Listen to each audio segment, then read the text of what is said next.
మనం కూడా మన బిడ్డల్ని ఎంత గారాభమైనా చేయండి, వారు ఏమడిగినను మీరు చెయ్యండి. ఏసేపులాగా ప్రేమగా మంచి నిలువుటంగీలను కుట్టించండి, అభ్యంతరం ఏమీ లేదు. కానీ భక్తి దగ్గరికి వచ్చేటప్పటికి మాత్రం మీరు మీ బిడ్డల్ని గారాభం చేయకండి. మన కుమారులు మన కుమార్తెలు ఎంత మంది మధ్యలో ఉన్నా కూడా, ఎంత తప్పుడు జీవితాన్ని జీవించే వారి మధ్యలో ఉన్నా కూడా మన బిడ్డలు ఎలా ఉండాలంటే తప్పును చేసే బిడ్డలుగా మన బిడ్డలు ఉండకూడదు. దేవునికి స్తోత్రం చెప్పండి, హల్లెలూయా.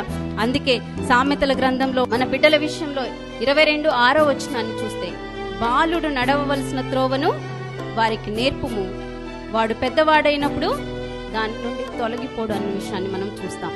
మనం చిన్నతనం నుంచి మన కుమారులకు మన కుమార్తెలకు ఏం చెప్పాలి?